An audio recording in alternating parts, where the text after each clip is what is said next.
Hi everyone, I'm Tanaz from foreverconscious.com and this is your weekly energy forecast for the week of May 2nd. May is really what I'm going to call a turning point month. We have a lot of energy shifts happening this month that I feel just kind of create this sense of, changing energy, things shifting.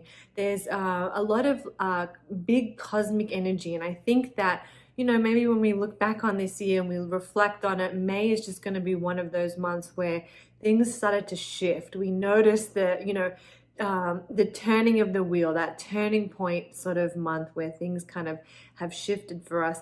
The reason for that, and the reason I say that about May, is that we are in eclipse season. We're already starting to feel the eclipse energy, but May brings a blood moon eclipse, a lunar eclipse, which happens on the 26th. So it's sort of at the end of the month, but this eclipse is so potent that we might already be starting to feel it. It's called a blood moon eclipse because it's a total lunar eclipse. And when we have a total lunar eclipse, the moon gets this kind of reddish hue. So blood moon sounds kind of cool to me, but really it's just a total lunar eclipse. That happens at the end of the month, but like I said, eclipses are powerful, so you may already be feeling it. It's kind of like this, eclipses tend to bring change. They tend to help us make quantum jumps, for our soul growth, for our soul evolution. So, that energy is filtering all through the month and will, of course, peak closer to the time of the eclipse. The other thing that makes May a turning point month, it's not just the eclipse, it's also we have Jupiter, the largest planet in our solar system, shifting signs of the zodiac. Jupiter will move out of Aquarius and into Pisces, and that happens on May 13th. So eclipses, the movement of Jupiter, we've just got this, these big energy shifts taking place this month. And this week, we're kind of laying the foundations for that. We're kind of getting geared up for these big energy shifts that are unfolding. Now, the movement of Jupiter into Pisces is not necessarily anything, it's not as intense as an eclipse can be, for example, but it does indicate a shift and a change. So if you remember, Jupiter entered Aquarius back in December of 2020, and then shortly after it entered Aquarius, we had that great conjunction, which happened on the solstice back in December. I don't know if you guys remember hearing about that great conjunction. It kind of made the news. And, Jupiter since that time has raced through Aquarius. It's now hovering at the final couple of end degrees of Aquarius, and it's getting ready to enter Pisces. It won't stay in Pisces for too long. By July, it'll be back into Aquarius, and that's because it will go retrograde, which basically means the planet is moving backwards or appears to be moving backwards. But this indicates an energy shift, a dynamic, it brings a new current into our awareness, into the cosmic flow. And this week, as Jupiter gets closer to those end degrees of Aquarius, whenever a planet reaches the end degrees of a sign, especially a big sort of planet like Jupiter, the lessons that it's bringing, the lessons that Jupiter in Aquarius, is trying to instill and bring and expand. Jupiter's a planet of expansion. So whatever area it's been expanding of your life gets heightened, gets magnified. Jupiter's on the move, leaving, and it wants to make sure that you've received the gift, rewards, and lessons of its time in that zodiac. So if you want to find out what that means for you and what this Jupiter in Aquarius themes are bringing, I'll drop a link below. I wrote about Jupiter in Aquarius, I think towards the end of last year. I'll put that link below so you can get a refresher on what Jupiter in Aquarius means. And if you're familiar with your chart, you can also look to see where Aquarius, which house, which part of your chart Aquarius rules over, to see where Jupiter has been working its magic and where that energy might feel a little more heightened or pronounced for you. If you don't know your chart, that's still fine. Check out my article because I talk about some of the collective, typical energies that can bring. So that's what we're kind of working with through this week. We're working for the beginning of that shift, which requires us to kind of wrap up some of those Jupiter in Aquarius lessons. Now, as I mentioned, Jupiter will return back to Aquarius, so we're not quite officially done, but we'll definitely have some understanding of that Jupiter in Aquarius journey and what that means for us, and also on a collective level. So check that article out. And also this week, I think I kind of mentioned this, the eclipse comes at the end of May, but if you're moon sensitive, if you're, sensitive especially to eclipses, this eclipse falls in Sagittarius. So if you're a Sagittarius or even a Gemini, you might be really starting to feel that eclipse energy pulling you already. If you're a water sign, maybe the same thing. Eclipses can sometimes hit us a month before, because they're so powerful. This is a blood moon eclipse. It's a total lunar eclipse.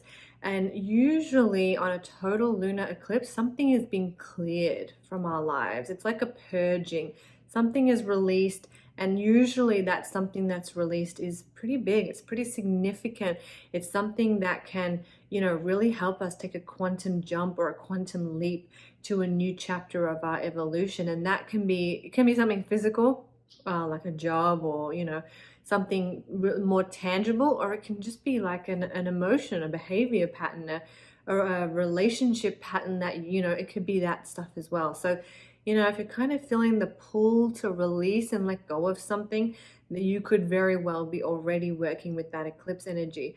We had 4 lunar eclipses in 2020, which is very unusual. So we should be pretty used to lunar eclipse energy by now. So don't worry too much, because this is energy that we have kind of been working with. We've been working with this Gemini Sagittarius eclipse cycle for a while, and we're reaching the end of that. And so we're getting these big shifts to finally kind of complete that eclipse cycle that we've been working with. So this week, we're laying the foundations. We're getting geared up for all this energy. We also have both Mercury and Venus moving into the sign of Gemini. So we're starting to shift out of some of that earthy Taurus energy into some of that air sign Gemini energy, which can see a energy shifting from the lower earthy grounding sort of chakras into our mental mind, into the more thought, our thinking and our thought processes, so we can feel that shift there. And also, just to give you the dates on that, Mercury will move into Gemini on the 3rd, and then Venus will move into Gemini on the 8th. And that Venus moving into Gemini, and just something that I'll kind of leave you with, is it's a nice time to do this anyway. But Venus in Gemini really, to me, speaks to friendships and, making time for our friends and spending time with people that we can have, deep, intimate conversations with, but then we can also laugh and joke around and, just have a really good time with. And so hopefully you have at least one friend in your life that sort of fits that box, or maybe you're lucky and you have a few.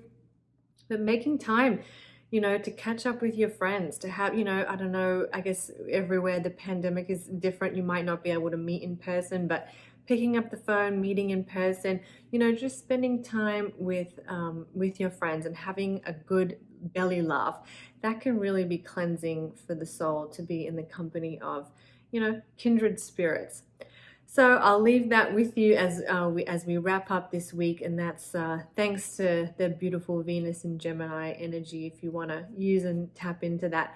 Also, I just want to remind you guys, my book, The Ultimate Guide to Astrology, is soon going to be available. If you want to know how to read your own birth chart and start to understand the significance and the meaning of the planets, that's what this book is all about. I think when you're starting to learn astrology, the best place to start is your own chart, your own birth chart. And once you master that, you can then read the charts of your friends, and then the charts of the current, time that we're in now, which is what I do a lot with these forecast videos. So this book, I mentioned, I think a couple of weeks ago, that it ships on May 18th in the US. Unfortunately, the publisher just let me know that there was a shipping delay. I guess the books are being printed in China, and there was a shipping delay. So unfortunately, those in the US, it's looking like it won't be delivered until June 15th. So I apologize about that, but I really tried. I said, is there anything you guys can do to get this sooner? And they were like, no, sorry. So June 15th. If you're in Australia, however, May 4th. And if you're in the UK, May 25th. Those dates might change, but we're definitely getting, they'll definitely be coming soon. So check that out. I'll pop a link below if you wish to order. And for everybody that pre-orders I'm also offering a free gift, which is a mini horoscope for 2021. So please make sure you claim that gift. I'll drop a link below for instructions on how to do that. For everyone that pre-orders, you get this mini horoscope that I wrote. It will be emailed to you by the publishing company, but I wrote it. So definitely claim that if you haven't already. All right, so that's my book. Check your local bookstores because it should be available to pre-order at your local bookstore wherever you live. Okay, so I hope that's helpful. I hope you all have a really, really wonderful week. Yes, May is an intense month, but it also brings a lot of beautiful, momentum and helping us to kind of make the most of the energies that we've been given, and it's going to help us make those turning point moves that maybe we've been wanting to make for a while. Okay, I'm Tanaz from foreverconscious.com. Thank you so much.